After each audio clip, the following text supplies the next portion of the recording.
I always had a love for the original. And you see, when it comes to movies, I like seeing films from startup directors, from indie projects and stuff like that. So there was this one Amazon film, The Vast of Night, directed by Andrew Patterson, as I recall. Yes, The Vast of Night? sorry, yeah, The Vast of Night. It was a 2019 film, but it really showed up in 2020. It's it's a very small low budget film, but it's a community film. You see, it was all made in this one community in the middle of, I don't really know the town's name or anything. It was all set in like the 1950s. This film about alien invasions and stuff like that, but everything was done with a budget in mind constantly. You have this. You have angles of the cameras, or he's staying still for 10 minutes. They even black out. So you just hear the characters' voices. Hearing the characters really just gets you into this film. Just not the interrogations, the interviews with these characters as they talk about their tales. The screen even blacks out. It sounds like something similar to the X-Files, as they go deeper and deeper into a mystery. And that is my number 5. Cool. All right, guys. And we have a bit of time for comments. What do you guys think? Have you guys seen, the rest of you seen The Vast of Night? Yes, I have, and I'll comment last because I can kind of, I'll carry it over unless you guys have had, unless you guys haven't seen it. I haven't seen it. I have not seen The Vast of Night. The Vast of Night. No. I started it, but it was kind of late when I started it, and after 20 minutes, I was like, I need to sleep, but I'll probably watch this another time. So I don't really have an opinion on it, but I've heard good things. Yeah, and, definitely give it a go. I think you'll like it. I'm gonna pick it up again sometime. Yeah. Okay, I'm interested as well. It's a mystery movie. John, you had some time then, if you wanna comment last. Yeah, I mean, I might as well just kind of carry it over to my number 5, if that's okay. Okay. No.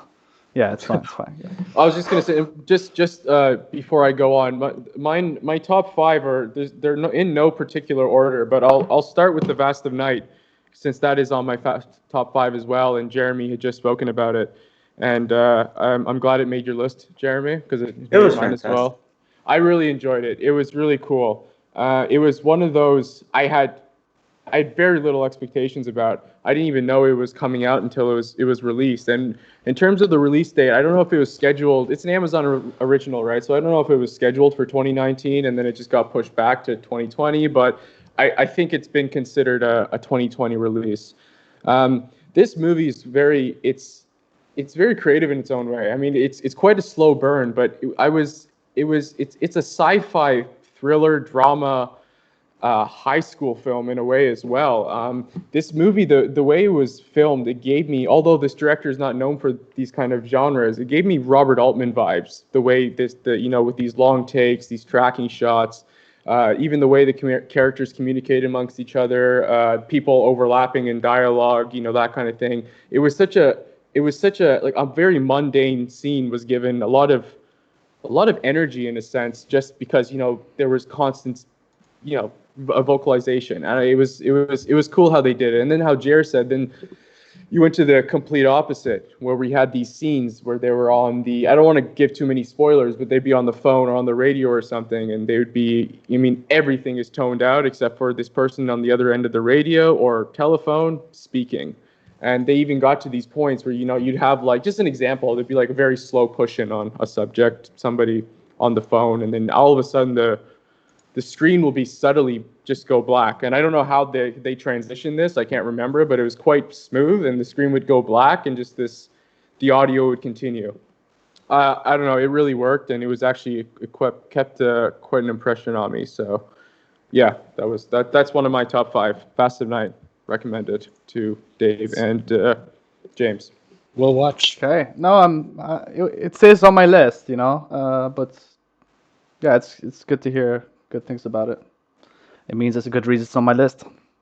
Yeah. I'll have a look at it. This definitely. It's you guys have sold it to me. Congrats.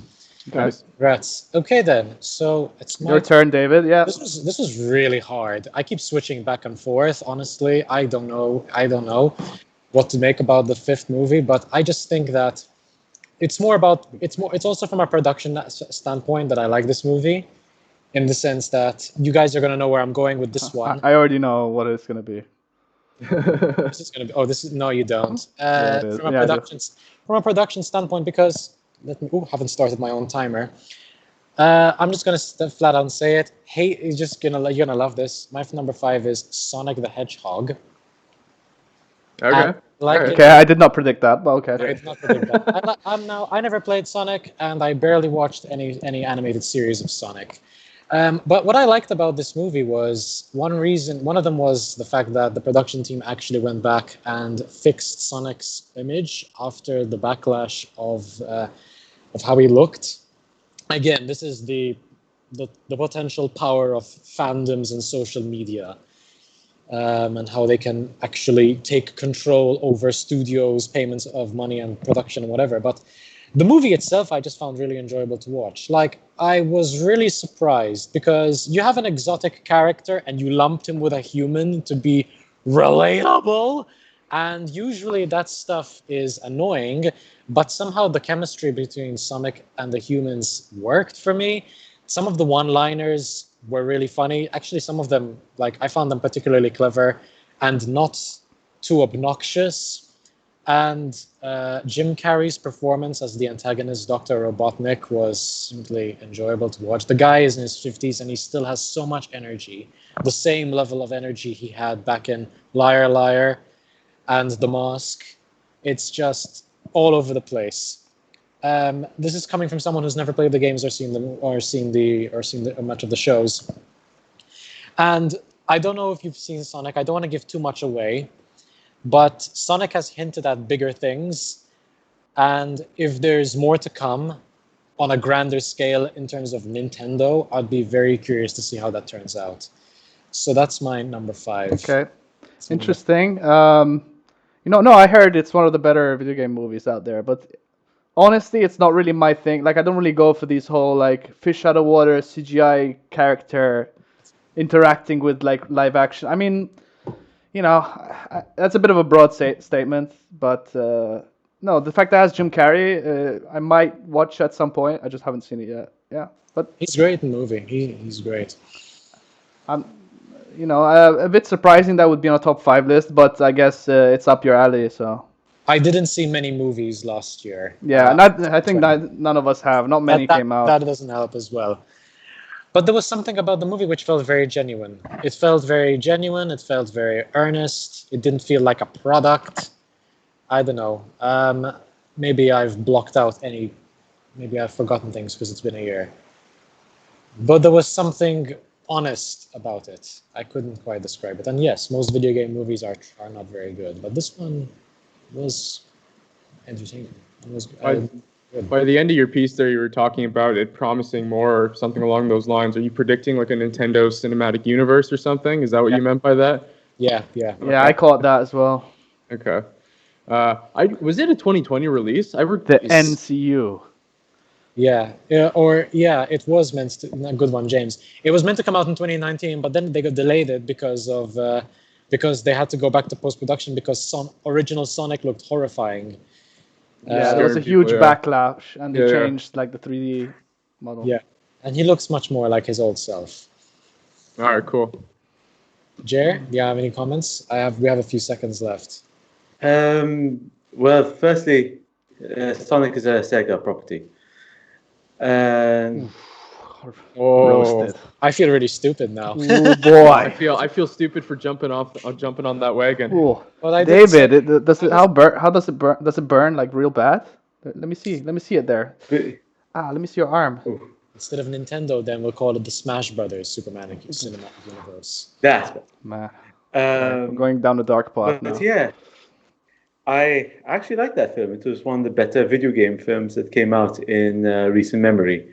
I mean, the only other film that came out was Monster Hunter this year, and it was quite good, but nothing special. I think the Sonic the Hedgehog actually hit all the points